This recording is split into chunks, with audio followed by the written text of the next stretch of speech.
안녕하세요. 딸아이 하나를 키우고 있는 50대 워킹맘입니다.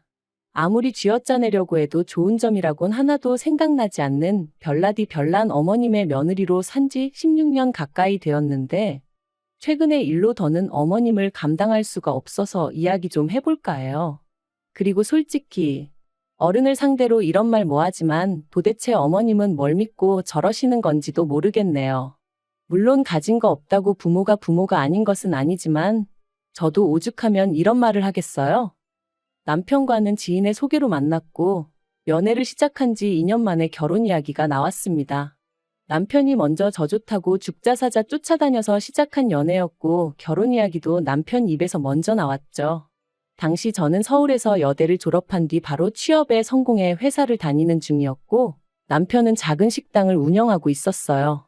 그래서 저는 연애를 시작하던 당시만 하더라도 남편보다 제 조건이 소위 딸린다고 생각해 본 적은 없었거든요.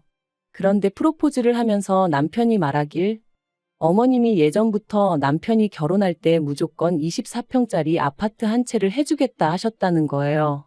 그리고 저도 사람인데 그 소리 듣고 기분이 안 좋을 리는 없었죠. 남편이 그 정도를 해올 거란 기대를 하고 있던 게 아니었기에 놀라기도 했었고요. 그런데 문제는 그 아파트를 이유로 언젠가부터 어머님은 계속해서 남편이 믿지는 장가를 간다는 식으로 말씀을 하셨습니다. 그리고 그런 어머님의 언사로 저도 그렇고 친정부모님도 그렇고 몹시 마음이 상했었지만 파혼까지는 생각하지 못했네요. 당시만 하더라도 그 정도 유세는 받는 쪽에서 좀 참아야 한다는 생각이 저변에 깔려 있었거든요. 게다가 친정어머니께선 어쨌든지 간에 남편만 제 편이면 결국 자식 이기는 부모 없다고 저희 시어머니도 별 수 없으실 거라 하시며 남편하고 잘 지내라는 말씀을 몇 번이나 하시더라고요. 지금이야 만약 제 딸이 저와 같은 소리를 들으며 시집 간다고 하면 미쳤냐고 그런 집구석에 뭐하러 가냐 하겠지만 한편 그렇게 아파트 한 채 가지고 온갖 생색을 다 내시던 어머님께서 상견례까지 다 끝나고 나서 말을 바꾸셨어요. 알고 보니 아파트 한 채를 해주겠다 하셨던 것도 당신 명의로 가지고 있던 아파트를 남편 명의로 돌려주겠다는 거였는데 당시 그 아파트에 세입자가 있었거든요. 그리고 그 세입자를 핑계로 드시며 저랑 남편더러 시댁에 들어와서 살라고 하시더라고요. 그런데 제가 합가는 정말 꿈에도 생각해 본 적이 없었어요. 어떻게 시집살이를 겪으면서 회사 생활까지 하나 생각만 해도 끔찍했죠. 그래서 결국 남편에게 결혼 이야기는 없던 걸로 하자고 했어요. 아무래도 내가 당신한테 어울리는 짝이 아닌 것 같다고 각자 갈 길 가자고요. 하지만 남편이 저를 놔주지 않았습니다.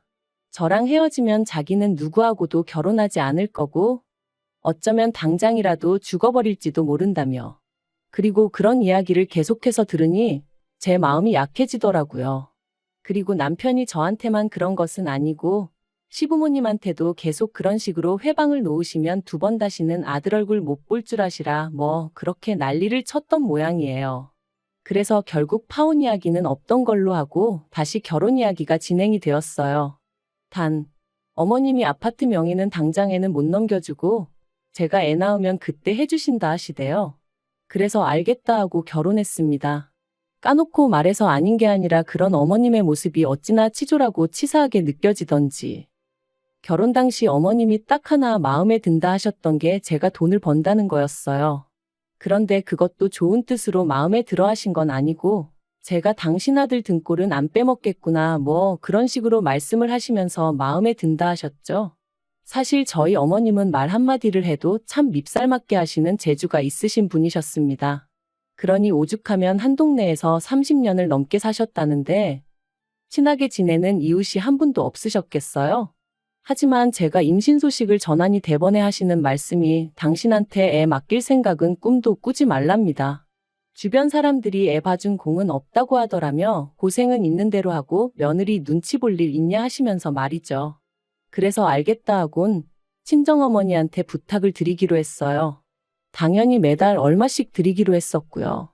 그런데 이 소식이 어머님 귀에 들어가자 난리가 났습니다. 애는 엄마가 키워야지 왜 남한테 맡기냐면서요. 남이 아니라 외할머니다. 게다가 친정어머니가 오고 가고 하시면서 봐주시는 거다. 아무리 말씀을 드려도 들으려 하질 않으셨어요. 그리고는 급기야는 머리까지 싸매고 드러누우셔서는 저더러 친정으로 돈 빼돌리려고 술을 쓰네어쩌네 별소리를 다 하시대요. 그래서 결국 저희 친정어머니도 두 손 두 발 다 드셨고 제가 직장을 관뒀습니다. 그런데 아이가 태어난 후 알게 된 사실은 더 충격적이었어요. 사실 어머님은 저희 신혼 때부터 연락도 없이 수시로 저희 집에 드나드시는 분이셨는데 친정어머니가 손녀 봐주러 오게 되면 당신이 오기 불편하니까 그래서 안 된다고 막으셨던 거더라고요. 그리고 이 사실을 알게 된 저는 정말 속에서 끓어오르는 분노를 참을 수 없었습니다. 그뿐인가요? 아이가 태어난 이후로 저희 부부는 어머님께 결혼 당시 약속하셨던 대로 아파트 명의를 바꿔달라 말씀드렸어요. 그랬더니 저희 어머님 하시는 말씀이 당신이 주고 싶으면 주는 거고 주기 싫으면 안 줘도 그만이라면서 저희가 말하는 게 싸가지가 있네 없네. 그리고는 결국 세금이 어떻고 이런저런 핑계를 대시면서 2달 가까이 저희를 당신 손바닥 위 떡 주무르듯 하시더라고요. 그래서 제가 남편더러 죽이 되든 밥이 되든 이 집에서 나가서 우리 능력으로 살자 했습니다. 남편도 미안하다면서 얼굴을 들지 못했고요. 그리고 그렇게 저희는 은행 대출까지 있는 대로 끌어다가 어머님 보란 듯이 아파트 한 채를 샀네요. 남편이 미안하다며 제 명의로 사라길래 거절 않고 그렇게 했고요. 한편 저희 애가 초등학교에 들어가던 해였습니다. 남편에게는 아래로 6살 어린 시동생이 있는데 그 시동생이 결혼할 여자라며 예쁘장한 아가씨를 데려왔더라고요. 그리고 듣자 하니 당시 시동생은 직원 수 20명 남짓의 중소기업에 다니고 있었는데 그 회사 대표 딸이라나요? 이 얘기가 나오고 시부모님은 아주 축제 분위기셨어요.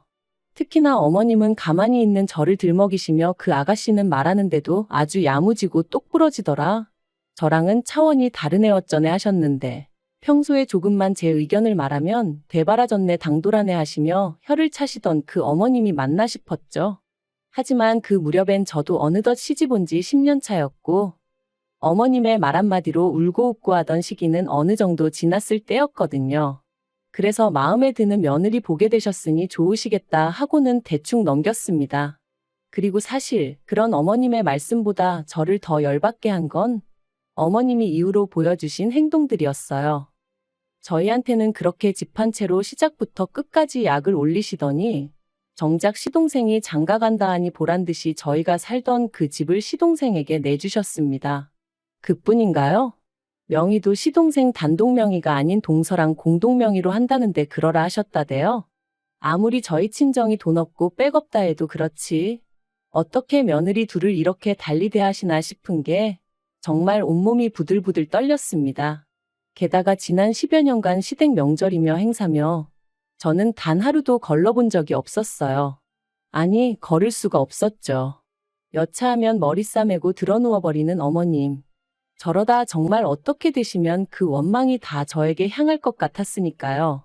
그런데 동서는 이런저런 이유로 얼굴은 비추지도 않고 대신 어머님한테 늘 돈으로 드리더라고요. 사람 사는 게 돈으로 해결 안 되는 일이 없다고는 하지만 그래도 눈앞에서 보고 있으니 솔직히 기분이 좋지는 않더라고요. 그래서 저도 그때부턴 생신은 돈으로 드리고 명절 음식은 전부 사서 해버렸어요. 물론 그럴 때마다 동서와 달리 저는 돈은 돈대로 쓰고 욕은 욕대로 엄청나게 먹었지만요. 그런데 그렇게 시동생이랑 동서랑 결혼한 지 3년째 되던 해 어머님이 정말로 쓰러지셨습니다. 뇌졸중이었죠. 그래서 이후로 한 달간 병원 신세를 지셨는데 이때는 정말 저도 울고 싶은 심정이었어요. 어머님은 시동생이랑 동서한테는 앓는 소리 싫은 소리 한번 제대로 안 하셨으면서 저한테는 아주 1부터 10까지 이거 해라 저거 해라 난리도 아니셨으니까요. 게다가 처음엔 그래 어머님도 얼마나 힘드시면 저러시겠나 생각해서 꾹 참고 최대한 어머님이 해달라는 대로 해드렸는데 그러면 미안해하시기는커녕 날이 갈수록 더 큰 짜증과 심술을 부리셨으니 어느 순간 내가 무슨 좋은 소리를 듣겠다고 이러고 있나 싶더라고요. 그래서 제가 어머님더러 그렇게 제가 마음에 안 차시면 차라리 간병인을 불러드리겠다 했어요. 그랬더니 저더러 맏며느리가 돼서는 돈 버는데 환장을 해서 시애미는 나 몰라라 한다 그러시는데 말 그대로 아주 질려버렸죠. 그리고 그런 와중에 어머님이 결국 후유증으로 왼팔과 왼다리에 마비 증상을 겪게 되셨는데 어째서인지 매번 뺀질거리던 동서가 웬일로 먼저 나서서는 어머님 아버님더러 같이 지내자고 했다는 거예요. 어머님이 이 이야기를 저희 부부한테 하시면서 얼마나 뿌듯해 하시던지. 그래도 지난 세월 동안 어머님의 그 비위 맞추고 고생한 며느리인 저한테는 수고한다 말씀 한번 해주신 적 없으셨던 분이 그러는 걸 보고 있자니 얼마나 서운하고 서러웠는지 몰라요. 그런데 자세히 들어보니 시동생이 조건을 걸었더라고요. 어머님 아버님이 자기들과 함께 살게 되면 두 분이 원래 사시던 집은 비어있게 되지 않냐면서 그 집을 넘겨달라고 했다나요? 그래야 뭐 절세가 되고 어쩌고 온갖 가머니설을 해가면서 말해요. 저랑 남편은 그 이야기를 듣자마자 절대로 그렇게 하시면 안 된다고 했어요. 절세가 얼마나 되고 그런 건 잘 모르지만 그래도 재산이라는 게 한 번 넘어가면 다시 가져오기도 어려운 법이라고 그렇게 하지 마시라고요. 하지만 시부모님, 특히나 어머님께서 니들이 그런 말을 할 자격이 있냐면서 역성을 내셨습니다. 애 낳기가 무섭게 집 내놓으라고 한 것들이 니들 아니냐면서 그래놓고 동생한테 재산 까게 생겼으니까 그게 셈이 나서 부모 자식 간에 이간질을 하느냐고. 정말이지. 저희를 세상에서 둘도 없는 쓰레기들처럼 몰고 가시더라니까요. 결국 제가 남편더러 그냥 신경 쓰지 말자 했어요. 이제 어떤 일이 생겨도 그건 시부모님 두 분의 문제이지 우리가 나설 게 아닌 것 같다고요. 하지만 그렇게 시동생네와 시부모님이 합가를 시작하기로 한 날짜까지 일주일인가 남겨놓고 일이 터졌습니다. 회사에서 평소와 다름없이 일을 하고 있는데 어머님한테 전화가 걸려왔어요. 다행히 회의가 끝난 직후라 잠깐 짬이 돼서 전화를 받았고요. 그런데 어머님 목소리가 파르르 떨리면서 시동생네 가셨는데 모르는 사람이 있답니다. 그래서 제가 설명을 좀 자세히 해보시라니까 그 집에 원래 살던 사람들은 이사를 갔다고 그런다며 혹시 저더러 뭐 들은 거 없냐는 거예요.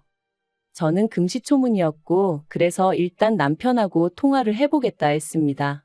그리고 아니나 다를까 남편도 그게 무슨 뚱딴지 같은 소리냐며 어이없어 하대요. 결국 퇴근하기가 무섭게 허겁지겁 시동생네를 찾았습니다. 그리고 거기서 알게 된 건 충격적이었어요. 시동생네 앞집에 산다는 사람이 말하길 어디 외국으로 이민 간다는 식으로 이야기를 했었다더라고요. 그리고 그때부터 망연자실에 계셨던 시부모님을 대신해 남편과 제가 이리저리 뛰어다닌 결과 시동생은 이미 퇴사를 한 지 오래였고 동서는 그 회사 대표의 딸도 아니었습니다. 두 사람이 정확히 언제부터 다른 가족들을 속인 건진 모르겠지만 아무튼 둘이 작정을 하고 해외로 튄 것도 맞는 것 같더라고요. 하지만 더 충격이었던 건 그 둘이서 시부모님 아파트를 이미 팔아버렸다는 거였죠.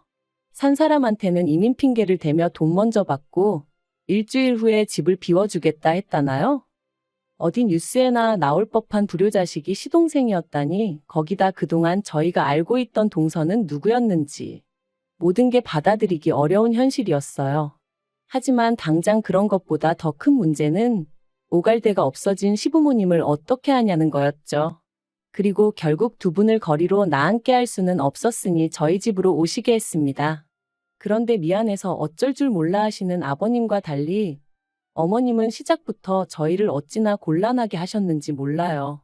그 와중에 당신이 쓰시던 가정가구를 다 챙겨와야 한다며 억지를 쓰셨으니까요.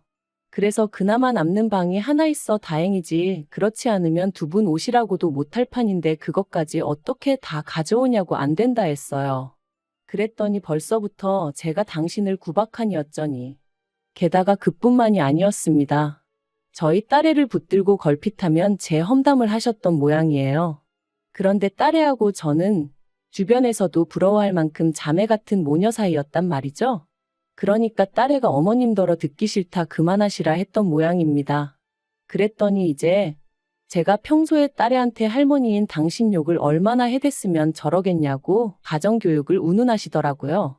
그리고 그런 말도 안 되는 언쟁이 매일같이 오가니 결국 저희 딸애가 우울증 증상을 보이기 시작했어요. 집에만 오면 마음이 불안하고 초조하다면서 학교 끝나고 집에 와서 저랑 남편 퇴근할 때까지가 자기는 지옥 같다 했습니다. 그리고 애가 집에 정을 못 붙이기 시작하니까 귀가 시간이 늦어지고 저희 부부를 걱정시키는 날들이 늘어갔지요. 그런데 더 열받는 건 그런 일이 있을 때마다 어머님이 애가 저를 닮아서 밖으로만 놔둔다며 또다시 제 탓을 하셨다는 거예요. 그러다 급기야 하루는 저러다 20살도 안 돼서 어디 애비 없는 자식만 들어온다고 그러시는데 그 말 듣고 눈 안 돌아갈 엄마가 어디 있겠어요? 제가 어머님더러 할 말 못할 말 분간도 못하시냐고 소리를 질러버렸네요. 그제서야 어머님이 살짝 주춤하시며 걱정해서 하는 말이었다곤 하셨는데 도저히 그냥 넘어갈 수가 없었습니다. 그래서 남편에게 시부모님을 모시고 살 건지 나랑 딸이랑 살 건지 정하라고 해버렸어요. 그리고 솔직히 남편의 반응은 아무래도 당황스러웠겠죠. 그래도 제가 그렇게까지 나올 거라곤 생각하지 못했을 테니까요. 하지만 이번만큼은 남편도 저 하나 참아서 될 일이 아니라는 건 알아차렸던 것 같아요. 눈에 넣어도 아프지 않을 딸이 예전 같지 않게 반항적으로 변하는 걸 직접 두 눈으로 보기도 했고. 그리고 남편이 결국 시부모님과 마주 앉았습니다. 남편은 어머님한테 도대체 왜 그러시냐 물었는데 어머님의 대답은 어이가 없었습니다. 결혼할 때부터 제가 남편을 인질 삼아 당신 뜻을 좌지우지하려 들었던 게 가슴에 맺혔다는 거였어요. 그리고 그게 지금도 용서가 안 되는데 제가 그렇다고 딱히 잘하려는 노력도 하질 않으니 보기 싫어 죽겠다면서 말이죠. 그러자 남편이 긴 한숨을 내쉬더니 어머님더러 나가달라고 하더라고요. 그러자 어머님이 단번에 제가 시킨 거냐며 저한테 미친 X라고 욕을 내뱉으셨어요. 옆에 계시던 아버님도 평소라면 먼 산만 보고 계셨을 분인데 지금 우리를 내쫓는 거냐며 목소리를 높이셨고요. 그래서 저도 맞다고 악을 썼습니다. 도무지 제가 어머님을 감당을 못하겠어서 이대로는 못 살겠으니 선택하라 했죠. 남편은 거의 울면서 어머님한테 악을 썼어요. 도대체 왜 일을 이렇게까지 크게 만드시냐면서 해도 적당히 하셔야지 왜 가만히 있는 손녀까지 힘들게 하셨냐고 퍼주는 건 다 동생네 퍼주시고 왜 우리는 이렇게 힘들게 하시냐며 말이죠. 그리고는 남편이 당분간은 원룸이든 뭐든 구해드릴 테니 두 분은 거기서 지내시다가 시동생네 찾게 되면 그리 옮겨가시라 하대요. 그게 자기가 해드릴 수 있는 마지막 배려라면서요. 그제서야 어머님께선 네가 어떻게 우리한테 이러냐며 바닥에 주저앉아 어린아이처럼 우셨고 아버님은 아버님대로 말도 안 된다며 세상에 이럴 수는 없다 하셨지만 저는 더는 두 분에게 휘둘리고 싶은 마음이 없었기에 방으로 들어가 버렸어요. 그리고는 머리끝까지 이불 뒤집어 쓰고 귀 막고 그러고 있었죠. 이후로 얼마간의 시간이 흘렀을까? 어두운 안색으로 남편이 방에 들어와서는 제 머리를 쓰다듬으며 그간 고생 많았다 하는데 저도 그제서야 정말 눈물이 주룩주룩 쏟아지대요. 굳은 살이 박힌 대로 박혀서 이제 웬만한 일에는 상처를 안 받는다고 생각했는데 그렇지도 않았나 봐요. 그리고 결국 남편은 작정이라도 한 듯 일주일도 채 되지 않아 원룸을 구했다며 시부모님을 모시고 나갔습니다. 솔직히 두 분의 뒷모습을 제가 보면 마음이 편치 않을 것 같아 저 없을 때 모시고 나갔음 했는데 다행이었죠. 어머님은 거동이 불편하시다 보니 아마 아버님이 제일 이래저래 고생을 하실 것 같아요. 그걸 생각하면 아버님 신세도 딱하다 싶긴 합니다만 제가 누굴 걱정할 상황은 아니었으니까요. 아무튼 이후로 저희 가정에는 다시 평화가 찾아왔습니다. 집에 와선 방에만 처박혀 있거나 눈치 보기 급급했던 딸이 예전처럼 거실에서 TV를 보고 엎드려 숙제도 하는 모습을 보고 있으니 솔직히 시부모님에 대한 걱정이나 죄송한 마음보다는 두 분을 내보내길 잘했다는 생각뿐이네요. 다만 남편 속이 정말 어떨지는 알 수가 없었으니 그게 마음에 걸리긴 합니다만 그래도 뭐 결국 제 인생과 제 행복은 제가 스스로 만들어야 하는 거니까요. 이만큼 참고 희생하고 살았으면 충분했다고 봐요. 시동생네 일도 더는 신경 쓰고 싶지도 않습니다. 저희 가족 먹고 사는데 이 정도면 문제 없으니 괜한 일에 더는 얽히기도 싫고 시간 낭비, 체력 낭비도 하기 싫으네요. 어차피 저희가 뭘 해드려도 고마워하시는 일도 없으시고 그러니 두 분이 알아서 잘 헤쳐나가시리라 믿어요.